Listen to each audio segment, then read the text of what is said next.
అమ్మా న్యూస్. నా పేరు వెన్నెల. బులెటిన్లో హెడ్లైన్స్ చూద్దాం. ప్రజల రాకతో కలకల్లాడుతున్న ప్రజాసేవా భవన్. కంది శ్రీనివాస్ రెడ్డి సమక్షంలో బీజేపీలో భారీగా చేరికలు. జైనత్ మండలం పెద్దపూరుల సంచారం కలకలం. భయాందోళనలకు గురవుతున్న సమీప గ్రామాల ప్రజలు.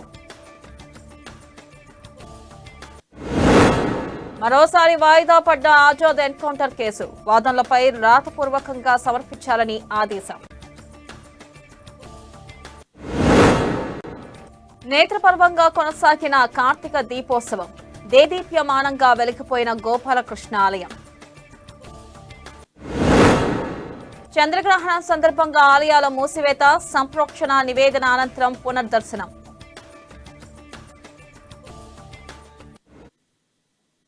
ఇక డీటెయిల్స్ చూస్తే ఆదిలాబాద్ పట్టణంలోని బీజేపీ నాయకులు కంది శ్రీనివాస్ రెడ్డి క్యాంపు కార్యాలయం ప్రజాసేవా భవన్ కార్యకర్తలతో కలకలాడుతుంది. నిత్యం వందలాదిగా తరలివచ్చే సందర్శకులతో సందడిగా మారుతుంది. కంది శ్రీనివాస్ రెడ్డి సేవా కార్యక్రమాలకు, ఆయన మంచి మనసుకు ఆకర్షితులై అనేక మంది ప్రజలు ప్రతిరోజు ఆయన సమక్షంలో బీజేపీలో చేరుతున్నారు. ఇవాళ ఆదిలాబాద్ పట్టణంలోని వడ్డెర కాలనీ యువకులు, అలాగే బేల మండలం సాంగ్ది గ్రామానికి చెందిన యువకులు ఆయన సమక్షంలో పార్టీలో చేరారు. కంది శ్రీనివాస్ రెడ్డి వారికి కండువాలు కప్పి సాధారణంగా పార్టీలోకి ఆహ్వానించారు. బీజేపీ మీద ఉన్న విశ్వాసంతో నరేంద్ర మోదీ చేస్తున్న అభివృద్ధి కార్యక్రమాలు, సుపరిపాలన నచ్చి బీజేపీలో చేరుతున్నారని కంది శ్రీనివాస్ రెడ్డి అన్నారు. స్థానిక ఎమ్మెల్యే జోగురామన్న నియోజకవర్గ ప్రజలకు ఎలాంటి మంచి పనులు చేయలేదని విమర్శించారు.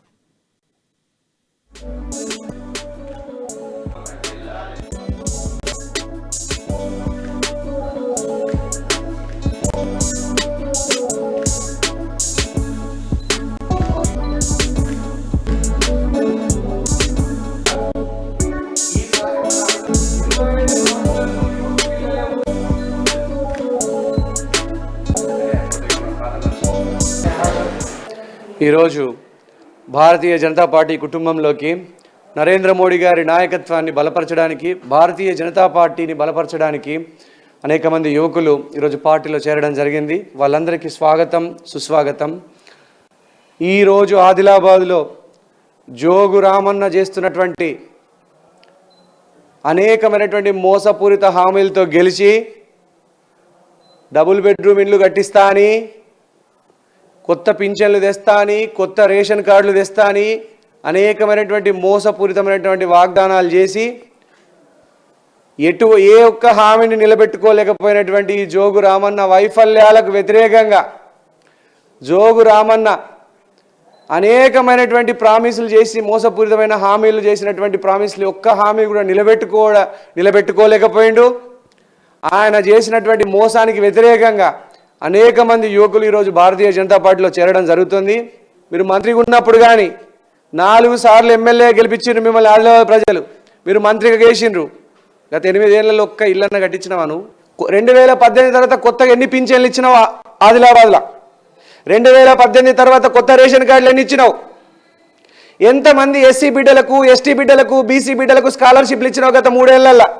ఎంతమంది ఎస్సీ బిడ్డలకు, ఎస్టీ బిడ్డలకు, బీసీ బిడ్డలకి బర్రె కొనుక్కుంటందుకో, ఆటో కొనుక్కుంటందుకో, ట్రాలీ కొనుక్కుంటందుకో లోన్లు ఇచ్చినావు?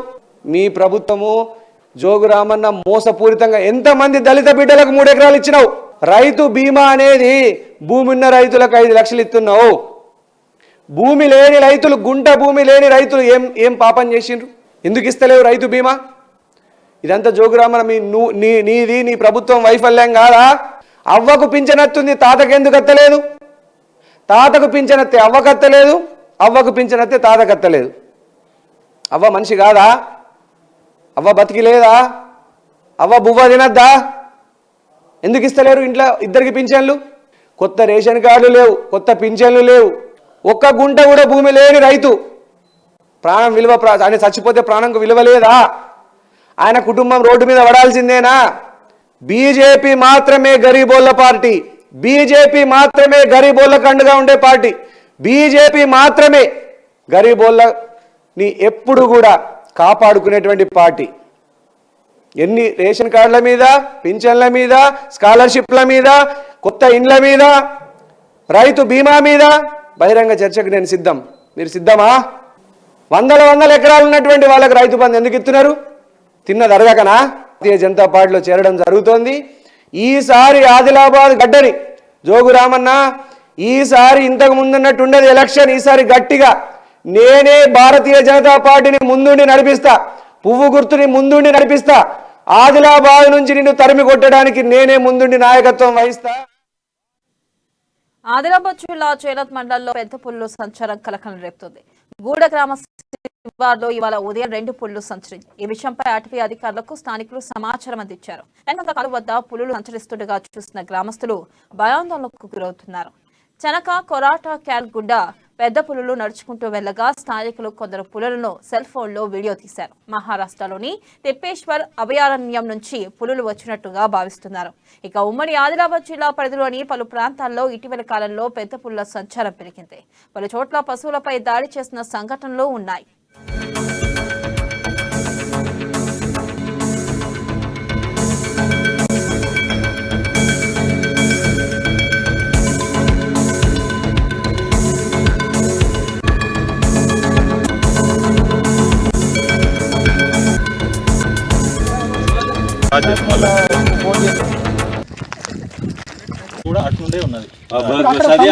కనబడ్డాయని చెప్పేసి ఇన్ఫర్మేషన్ ఇవ్వడం జరిగింది. సో దాన్ని బేస్ చేసుకున్న ఫారెస్ట్ డిపార్ట్మెంట్ వెంటనే వచ్చి ఇక్కడ ఆ టైగర్స్ ఇప్పుడు మా కెనాల్లో కనబడ్డాయి, ఇప్పుడు బయటకు వచ్చినాయి. జనరల్గా ఈ టైగర్స్ అన్ని తిప్పేశ్వర్లో నుంచి ఇటువైపు వస్తున్నాయి. సో జనరల్గా టైగర్స్ వచ్చిన తర్వాత మా వాళ్ళు యానిమల్ ట్రాకర్స్ దాన్ని ఫైండ్ అవుట్ చేసి ఎటు వెళ్తున్నాయి చూస్తున్నారు. అంతేకాకుండా లోకల్ విలేజెస్లో కూడా అవేర్నెస్ క్యాంపెయిన్స్ క్రియేట్ చేస్తున్నాము. మా లోకల్ విలేజెస్ సర్పంచ్ గారు, ఎంపీపీ గారు అందరూ కూడా మాకు చాలా తోడ్పాటు ఇస్తారు. వాళ్ళే మనకి టైగర్ వచ్చినా ఇటు వచ్చినా సరే మనకి ఇన్ఫర్మేషన్ కూడా ఇవ్వడం జరుగుతుంది. సో లోకల్గా ఉన్న వాళ్ళకి చెప్పేది ఏంటంటే పెద్దగా భయపడాల్సింది ఏమీ లేదు. టైగర్స్ జనరల్గా కొత్త ఏరియాస్ కోసం సెర్చ్ చేస్తున్నాయి, పర్సిక్యూషన్స్ వచ్చినాయి, స్విమ్ చేసుకుంటాయి. Tigers is very good swimmer కాబట్టి స్విమ్ చేసి ఇటు వచ్చినాయి. ఈరోజు జైనత్ మండలంలోని హత్తిఘాట్ గ్రామ సమీపంలోని ఈ చెనక కోట పంప్ హౌస్ కెనాల్లో ఒక 2 పులులు కనిపించడం జరిగిందని మాకు విలేజర్స్ సమాచారం అందించినారు. వెంటనే మా బీట్ ఆఫీసర్, సెక్షన్ ఆఫీసర్ మరియు మా యానిమల్ ట్రాకర్స్ వెంటనే రావడం జరిగింది. అటు పులి యొక్క పాదముద్రల కోసం వెతుకుతున్నాము. అది పెనుగంగా వైపు అవతల తిప్పేశ్వర్, మహారాష్ట్ర వైపు తిప్పేశ్వర్ వైల్డ్ లైఫ్ శాంక్చురీ ఉంది. దాని అడుగులు అటువైపు ఉన్నాయి. మా యానిమల్ ట్రాకర్స్ మరియు మా బీట్ ఆఫీసర్, సెక్షన్ ఆఫీసర్, మా రేంజ్ సిబ్బంది అందరూ దాన్ని ట్రాక్ చేస్తున్నారు. ప్రజలు ఎవరు భయభ్రాంతులకు గురి కావద్దు, దాని దగ్గరికి వెళ్ళకూడదు. మండలంలోని హత్తిఘాట్ గ్రామ శివారంలో ఉన్నటువంటి పంప్ హౌస్ దగ్గర ఈరోజు ఉదయం పులి కెనాల్లో తిరుగుతుందని చెప్పి ఇక్కడ పనిచేసే వాళ్ళు మాకు సమాచారం ఇవ్వడంతో మేము ఇక్కడికి రావడం జరిగింది. మేము కూడా వచ్చిన తర్వాత పులిని చూసినాం. అప్పట్లో సంచలనంగా మారిన మావోయిస్ట్ అగ్రనేత Azad journalist Hemachandra Pandey encounter case మరోసారి వాయిదా పడింది. ఇవాళ ఆదిలాబాద్ జిల్లా కోర్టులో వాదనలు జరగగా ఈ నెల 14కు మరోసారి వాయిదా వేస్తున్నట్లు న్యాయవాదులు తెలిపారు. ఇక ఇప్పటి వరకు జరిగిన వాదనలపై పోలీసుల తరపున ఈ నెల 14 వరకు, ఆజాద్ తరపున ఈ నెల 16 వరకు రాతపూర్వకంగా సమర్పించాలని కోర్టు ఆదేశిస్తూ ఈ మేరకు తీర్పునిచ్చిందని వారు పేర్కొన్నారు. ఇక 2010 నుండి కొనసాగుతున్న ఈ కేసు తుది దశకు చేరుకుంటున్న తరుణంలో వాద ప్రతివాదనల మధ్య వాయిదా పడుతూ వస్తుంది. దీన్ని ఒక ఇండిపెండెంట్ ఇన్వెస్టిగేషన్కి ఇవ్వాలనేటటువంటిది బబితా పాండే నుంచి మొదలైనటువంటి ప్రయాణం, అది సిబిఐ ఫైనల్ రిపోర్ట్ ఫైల్ చేయడము మ్యాజిస్ట్రేట్ దగ్గర, మ్యాజిస్ట్రేటు ఆ ఫైనల్ రిపోర్ట్ని కంక్లూజన్స్ని తను యాక్సెప్ట్ చేస్తూ ప్రొటెస్ట్ పిటిషన్ని డిస్మిస్ చేసినటువంటిది కూడా తెలుసు.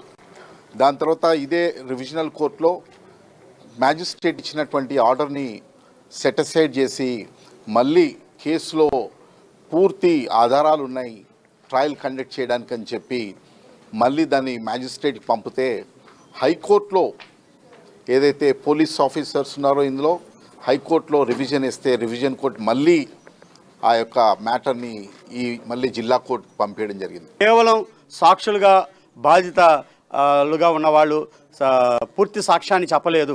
సాక్ష్యం చెప్పడానికి ఎన్కౌంటర్లు ఏమైనా సాక్షుల మధ్య జరిగాయి? అందరికీ తెలుసు ఎన్కౌంటర్లు జరిగేది ఎక్కడ, రాత్రిపూట ఎవరు లేని చోట జరుగుతుంటాయి. కాబట్టి వీళ్ళు ప్రత్యక్ష సాక్షులు కాదు.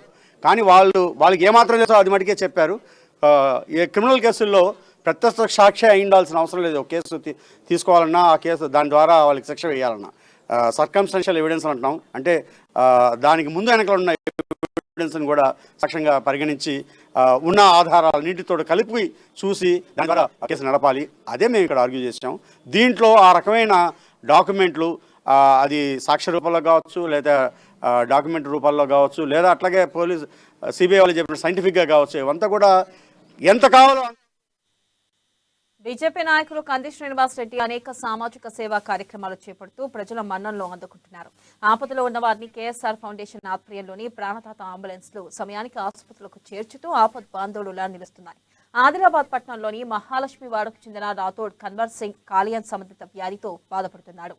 ఆయన్ను ఇంటి నుండి మెరుగైన వైద్యం కోసం హైదరాబాద్ ఆసుపత్రికి ప్రాణదాత అంబులెన్స్ లో తరలించారు. ఈ మేరకు కంది శ్రీనివాస్ రెడ్డితో పాటు ఫౌండేషన్ సభ్యులకు పేషెంట్ కుటుంబీకులు ప్రత్యేక ధన్యవాదాలు తెలిపారు.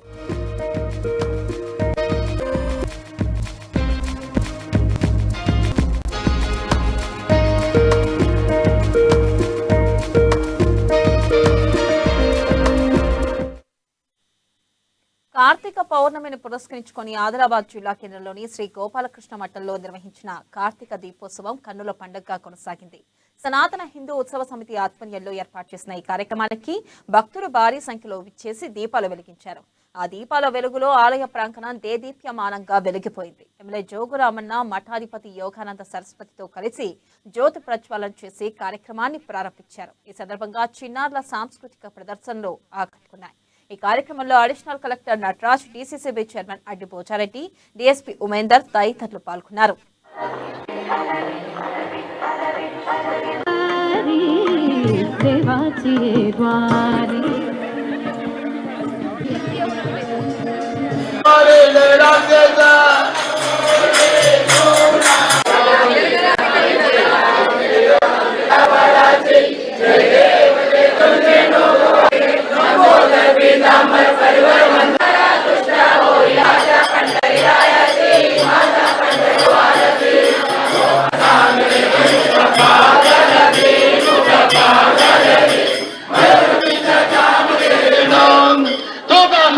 గోవింద హరే శ్రీ కృష్ణ గోవింద హరే మురారి కార్తీక పౌర్ణమి రోజు అంటే కార్తీక దీపోత్సవం రోజు ఇలా అందరూ ఉదయాన్నే లేచి అందరూ తలంటు స్నానం చేసుకొని దేవుడి దర్శనం కోసం దీపాలు వెలిగించడానికి ఉదయం 4 గంటల నుండి వస్తారు. అంటే ఎన్ని రోజులకైనా అంటే కార్తీక పౌర్ణమి రోజులో చాలా విశిష్టత ఉంటుంది, చాలా పుణ్యం లభిస్తుంది. కార్తీక మాసం అనంటే చాలా ప్రత్యేకమైన మాసము. ఈ మాసంలో భక్తులందరూ కలిసి కూడా చాలా పూజలు చేసుకుంటూ ఉంటారు. తులసి పూజ, ధాత్రి నారాయణ అంటే విష్ణుమూర్తి పూజ, శివుని పూజ కార్తీక సోమవారం చాలా ప్రసిద్ధమైనది. ప్రతి సంవత్సరం కూడా సంవత్సరంలో ఏ రోజు దీపాలు వెలిగించకుండా పూజలు చేసుకోకుండా ఈ మాసంలో మాత్రము 30 రోజులు దీపాలు వెలిగించి విష్ణుమూర్తిని పూజిస్తే, శివుణ్ణి పూజిస్తే చాలా పుణ్యం వస్తుంది అని చాలా. చంద్రగ్రహణం సందర్భంగా జిల్లా కేంద్రంలో ఆలయాలన్నింటినీ మూసివేశారు. శ్రీ గోపాలకృష్ణ మందిరాన్ని సేవ, పాత్ర కాలపూజ, కాగడ హత్య సాయంత్రం తిరిగి తెరిచి పుణ్యహవచనం, సంప్రోక్షణ, నివేదన అనంతరం భక్తులను స్వామివారి దర్శనానికి అనుమతించనున్నారు. ఈ కార్యక్రమంలో మఠాధిపతి యోగపతి ఉన్నారు.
ताला डाल सकते हो, वो ताला डाल सकते हैं।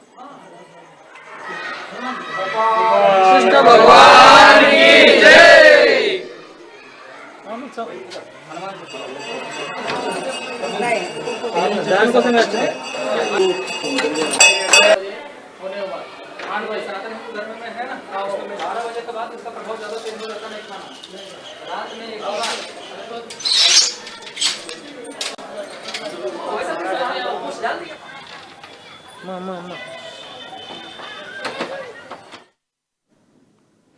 నెల 13న వరంగల్ హనుమకొండలో నిర్వహించ తలపెట్టిన మధ్యాహ్న భోజన యూనియన్ రాష్ట్ర మహాసభలను విజయవంతం చేయాలని ఏఐటీయూసీ జిల్లా ప్రధాన కార్యదర్శి కుంటాల రాములు పిలుపునిచ్చారు. ఆదిలాబాద్ జిల్లా కేంద్రంలోని ప్రెస్ క్లబ్ లో ఏర్పాటు చేసిన మీడియా సమావేశంలో ఆయన మాట్లాడారు. ఈ మహాసభలకు ఏఐటీయూసీ రాష్ట్ర అధ్యక్షులు బాలరాజ్, మధ్యాహ్న భోజన యూనియన్ రాష్ట్ర అధ్యక్షురాలు ప్రేమ పావని, రాష్ట్ర నాయకులు సుఖరా, రాజు హాజరవుతున్నట్లు తెలిపారు. ఇక ఆదిలాబాద్ జిల్లా నుండి పెద్ద సంఖ్యలో హాజరై సభను విజయవంతం చేయాలని కోరారు. ఈ కార్యక్రమంలో ఏఐటీయూసీ నాయకులు, మధ్యాహ్న భోజన కార్మికులు పాల్గొన్నారు. వరంగల్ జిల్లాలో హనుమకొండలో జరిగే మధ్యాహ్న భోజన పథకం వర్కర్స్ యూనియన్ రాష్ట్ర మహాసభలు జరగబోతా ఉన్నాయి. ఈ మహాసభలకు మన ఆదిలాబాద్ జిల్లాలో ఉన్నటువంటి మధ్యాహ్న భోజన కార్మికులు వరంగల్ జిల్లాకు హనుమకొండలకు రావాలనే దాంతో మేము మధ్యాహ్న భోజన కార్మికులకు పిలుపునిస్తూ ఉన్నాం. మరి అదేవిధంగా ఈ మహాసభలకు ఏఐటీయూసీ రాష్ట్ర అధ్యక్షులు బాలరాజు గారు, మరి అదేవిధంగా మధ్యాహ్న భోజన పథకం వర్కర్స్ యూనియన్ రాష్ట్ర అధ్యక్షులు ప్రేమ ప్రావణి గారు, మరి అదేవిధంగా సుగుణ గారు, మరి రాజు గారు, వివిధ ఏఐటీయూసీ రాష్ట్ర అగ్రనాయకులు ఈ రాష్ట్ర మహాసభలకు హాజరవుతున్నారు. ఆదిలాబాద్ గ్రామీణ మండలం మామిడిగూడలో కార్తీక మాసం సందడి నెలకొంది. భజనలు, భక్తి పాటలతో గ్రామం ఆధ్యాత్మిక శోభను సంతరించుకుంది. గ్రామంలోని ఆంజనేయ స్వామి ఆలయంలో రాత్రంతా జాగరణ చేపట్టారు. ఈ గ్రామంలో 7 రోజుల పాటు కార్తీక సప్తాహ వేడుకలను ఘనంగా నిర్వహిస్తారు. అందరూ భక్తి శ్రద్ధలతో నియమనిష్టలు ఆచరించి ఆ భగవంతుణ్ణి కొలుస్తారు. దహీ హండీ కార్యక్రమంతో ఈ వేడుకలను ముగిస్తారు. ఈ కార్యక్రమంలో తులసిరామ్ మహారాజ్, ఉత్తమ్ మహారాజ్, సర్పంచ్ యాదవరావు పటేల్ తదితరులు పాల్గొన్నారు.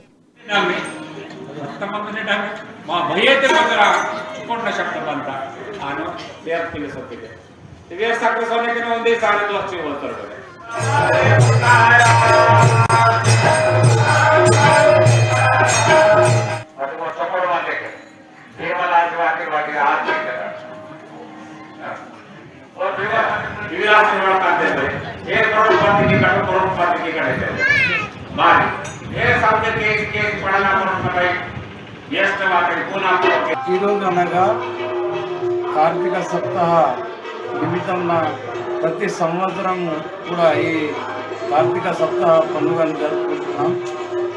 ఈ పండుగ ఉద్దేశం ఏమంటే మా పాడి పంటలు, పశు పక్షులు అంతా మా గ్రామంలో కానీ దేశంలో కానీ ఎవరన్నా అందరూ బాగుండాలని దేవుని ప్రార్థిస్తున్నాం.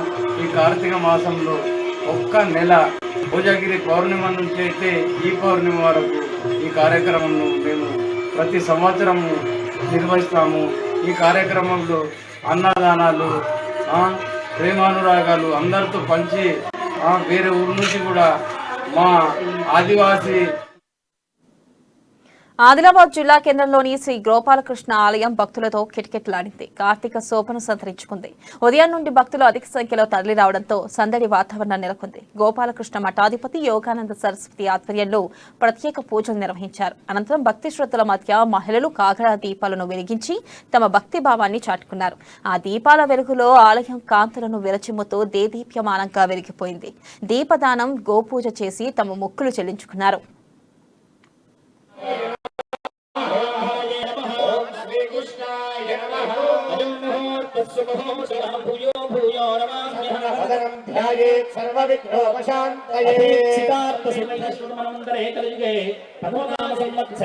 दक्षिणाजने शरदृतौ कार्तीकमासे शुक्लपक्षे अद्य चतुर्दश्यो परिपौर्णम्यां वासरावासां समर्पयामि.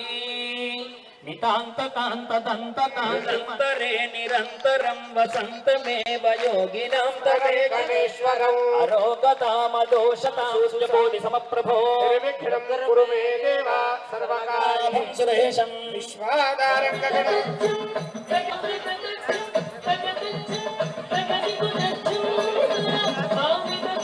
स्वराज सदा శివాయ శ్రీమన్మహా దేవా ఎంతో కష్టపడాల్సి ఉంటుంది. వీళ్ళు ద్రవిడం త్వాసాదయామి భాస్వతేన్ త్వాసాదయామి జ్వలంతేన్ లక్ష్మీం క్షీరసపరేణోక్య కుటుంబినీం సరసిజాం వందే ముకుందం ఏతత్ సుముహూర్తకాలే సూర్యాదినవానాం గ్రహాణాం మయా ఓ కరుణామయా భవానీ హరా నిన్ను చూడ మనసున్నది కనులార నిన్ను చూడ మనసు కనవేమయా ఓ కరుణకు నీ ఒడియందు నిడువెందుకు కన్నడ సేయకు మా భారంబు నీవే భవానీ మా జ్ఞాన స్వరూపుడైన సృష్టికర్త కూడా సరస్వతి మాత చేతిలోనే ఉంటుంది. ఈ ప్రపంచమంతా కూడా ఎవరు ఎప్పుడు ఎక్కడ ఉపాసన చేసినా ఇప్పటి వరకు అమ్మవారి రూపంలో మనం సంగీత రూపంలో చూసాం. కనుక ప్రస్తుతం వర్తమానంలో ఇప్పుడున్న మన యుగాన్ని కలియుగం అంటాం. ఈ కలియుగంలో మన ధర్మాన్ని రక్షించవలసింది, మన ధర్మాన్ని కాపాడవలసింది, రక్షించవలసింది, ఆచరించవలసిన బాధ్యత ఎవరి చేతిలో ఉన్నదంటే స్త్రీ చేతిలో మాత్రమే ఉన్నది. ఏమనుకోకూడదు, పురుషుల్ని అవమానపరుస్తున్నానని, కించపరుస్తున్నాను. ఎందుకంటే ఇప్పటి వరకు పురుషుడు ఎప్పుడెప్పుడైతే తప్పు మార్గంలో నడిచాడు, ఎక్కడెక్కడ తప్పులు చేశాడు, అప్పుడప్పుడు స్త్రీ మాత్రమే సవరించడం జరిగింది. నిర్మల్ జిల్లా కేంద్రంలోని శ్రీ గండిరామన్న దత్తసాయిబాబా ఆలయంలో నాగుపాము కలకలం సృష్టించింది. సోమవారం సాయంత్రం హారతి అనంతరం ఆలయ ఆవరణలో పాము ప్రత్యక్షం కావడంతో పూజారులు, భక్తులు ఒక్కసారిగా భయభ్రాంతులకు గురయ్యారు. వెంటనే ఆలయ పూజారి పట్టణ పోలీస్ స్టేషన్లో విధులు నిర్వహిస్తున్న హోంగార్డ్ అజహర్ కి సమాచారం అందించారు. ఆయన పాములు పట్టే ఫిరోజ్ ఖాన్ ను పిలిపించారు. పామును చాకచక్యంగా పట్టుకుని సమీపంలో గల అటవీ ప్రాంతంలో వదిలిపెట్టడంతో అందరూ ఊపిరి పీల్చుకున్నారు. ఫిరోజ్ ఖాన్ ను ఆలయ single trust chairman Lakkadi Jaganmohan Reddy అభినందించి కృతజ్ఞతలు తెలిపారు. ఇటు జిల్లా కేంద్రంలోని ఎస్పీ క్యాంపు కార్యాలయంలోనూ పాము కలకలం రేపింది. ఆవరణలోకి వచ్చిన పామును చూసి కుక్కలు అరవడంతో అప్రమత్తమైన కార్యాలయ సిబ్బంది దాన్ని పట్టుకుని సమీప అటవీ ప్రాంతంలో వదిలేశారు.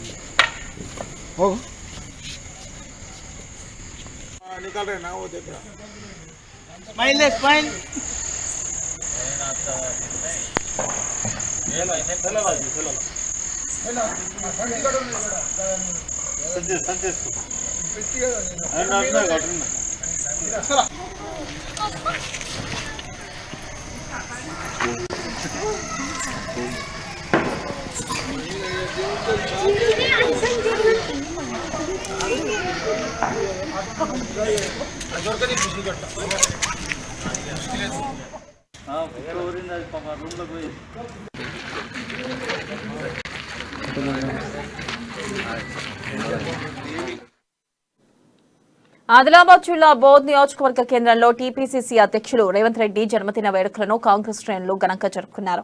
కార్యకర్తలు బాణాసంచా కాల్చి కేక్ కట్ చేసి మిఠాయిలు తినిపించుకున్నారు. తెలంగాణ వ్యాప్తంగా రేవంత్ రెడ్డి జన్మదిన వేడుకలను ఘనంగా జరుపుకుంటున్నామని, రేపు తెలంగాణ రాష్ట్రానికి కాబోయే ముఖ్యమంత్రి రేవంత్ రెడ్డేనని జిల్లా అధికార ప్రతినిధి పసుల చంటి అన్నారు. కాంగ్రెస్ కార్యకర్తలందరూ రేవంత్ రెడ్డి నాయకత్వాన్ని బలపరుస్తూ ఆయన వెంట ఉంటారన్నారు. ఈ కార్యక్రమంలో మండల కన్వీనర్ కుర్మే మహేందర్, బొడ్డు గంగారెడ్డి, సల్లరవి తదితరులు పాల్గొన్నారు.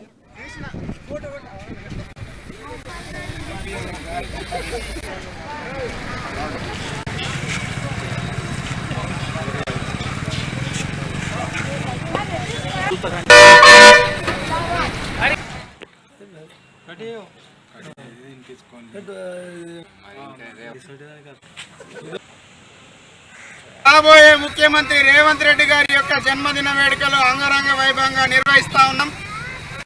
నిన్న మొన్న రాహుల్ గాంధీ గారు కూడా స్పష్టంగా చెప్పినారు, ఈ రాష్ట్రంలో రేవంత్ రెడ్డి ప్రత్యామ్నాయం. ఈ రాష్ట్రంలో ప్రజా సమస్యల మీద పోరాడాలన్నా, ప్రభుత్వాన్ని నిలబెట్టాలన్నా, పార్టీని నిలబెట్టాలన్నా కేవలం రేవంత్ రెడ్డికే సాధ్యమని చెప్తున్నారు. కాబట్టి ఈ సందర్భంగా కార్యకర్తలు ఎవరు కూడా ఆధైర్యపడద్దు. పార్టీ నుంచి మేము హ్యాపీ బర్త్డే రేవంత్ రెడ్డికి తెలియజేస్తున్నాము. ఇటువంటి బర్త్డేలు ఇంకా రేవంత్ అన్న చాలా వేసుకోవాలని మేము కోరుకుంటున్నాం కాంగ్రెస్ కార్యకర్తల తరఫున. ఇంకా మనము రాబోయే కాలంలో 1 సంవత్సరంలో మరి ఎలక్షన్ వస్తుంది. మనము ఇప్పుడు మునుగోలు చూసాము, అక్కడ కార్యకర్తలు చాలా బ్రహ్మాండంగా పనిచేశారు. దాదాపు 25,000 మెజార్టీ కాంగ్రెస్ పార్టీకి వచ్చింది. ఎంతో డబ్బు ఖర్చు పెట్టింది, దాదాపు 500 కోట్లు టీఆర్ఎస్ గవర్నమెంట్ కానివ్వండి మరియు బీజేపీ గవర్నమెంట్ కానివ్వండి 500 కోట్ల రూపాయలు ఖర్చు చేసిన మరి కాంగ్రెస్ కార్యకర్తలు అధైర్యపడకుండా మన రేవంత్ అన్న పిలుపుతోని 25,000 మంది మన కాంగ్రెస్. నిర్మల్ జిల్లా కేంద్రంలోని ఎన్టీఆర్ మినీ స్టేడియంలో నిర్మల్ క్రికెట్ అసోసియేషన్ నూతన కార్యవర్గాన్ని ఎన్నుకున్నారు. గౌరవ అధ్యక్షులుగా మున్సిపల్ చైర్మన్ గండ్రతి ఈశ్వర్, అధ్యక్షులుగా ఫర్హాన్ కృష్ణ, ఉపాధ్యక్షులుగా కూనా సందీప్, కోశాధికారులుగా భూపేష్, రిజ్వాన్, సంయుక్త కార్యదర్శులుగా శ్రీహరి, జీషన్, ముజకీర్, సభ్యులుగా ఉమర్, యాది, తన్వీర్, ఉమర్, గంగా సింగ్, శంకర్, బాలు, రాజు, దిలీప్, అన్వర్, మహారాజ్, షఫీ, రజక్, అక్బర్, లయక్, అఖ్తర్, పోషెట్టి ఎన్నికయ్యారు. కొత్తగా కమిటీని క్రికెట్ పరంగా కమిటీని ఎన్నుకోవడం జరిగింది. ఈ కమిటీ 2 years వరకు ఉంటుంది. ఈ కమిటీకి అధ్యక్షులుగా ఫరాన్ మరియు కృష్ణని ఎన్నుకోవడం జరిగింది. ఉపాధ్యక్షులుగా వెంట సందీప్, రిజ్వాన్, క్యాషియర్గా పునః సందీప్, క్యాషియర్గా భూపేష్ని, అత్తర్ వీళ్ళని ఎన్నుకొని ముఖ్యంగా ఏంటంటే ఈ గ్రౌండ్ను డెవలప్ చేసే ఉద్దేశంతో ఈ కమిటీని వేయడం జరిగింది. ఆదిలాబాద్ జిల్లా ఉట్నూరులో టీపీసీసీ అధ్యక్షుడు రేవంత్ రెడ్డి జన్మదిన వేడుకలను ఖానాపూర్ నియోజకవర్గ నాయకులు వెట్మబొచ్చు పటేల్, జెడ్పీటీసీ రాథోడ్ చార్ల ఆధ్వర్యంలో ఘనంగా జరుపుకున్నారు. పార్టీ కార్యాలయంలో కేక్ కట్ చేసి సంబరాలు జరుపుకున్నారు. అనంతరం మండల కేంద్రంలో భారీ ర్యాలీగా తరలి వెళ్లి అంబేద్కర్ విగ్రహం వద్ద టపాసులు కాల్చారు. అనంతరం స్థానిక ప్రభుత్వ ఆసుపత్రిలో రోగులకు పండ్లను పంపిణీ చేశారు. ఈ కార్యక్రమంలో ఎస్సీసీఎల్ జిల్లా కన్వీనర్ లాజర్, నాయకులు షేక్ సలీం, అచ్చ దేవానందం తదితరులు పాల్గొన్నారు.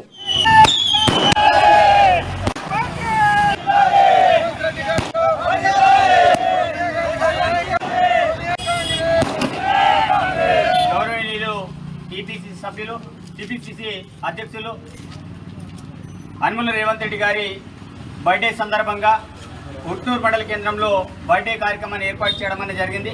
కాబట్టి కాంగ్రెస్ పార్టీ కుటుంబ సభ్యులందరికీ రేవంత్ రెడ్డి బర్త్డే సందర్భంగా ప్రతి ఒక్కరికి శుభాకాంక్షలు తెలియజేస్తూ, ఏదైతే రాష్ట్రంలో రేవంత్ రెడ్డి గారి నాయకత్వంలో కాంగ్రెస్ పార్టీ బలోపేతమై లక్ష్యంగా ప్రతి ఒక్క కార్యకర్త నడుము కట్టేసి పోరాటం చేస్తున్న క్రమంలో నిజంగా తెలంగాణ రాష్ట్రంలో రాబోయే రోజుల్లో కాంగ్రెస్ పార్టీ అధికారంలో వస్తుందనే నమ్మకం అనేది కలుగుతుంది.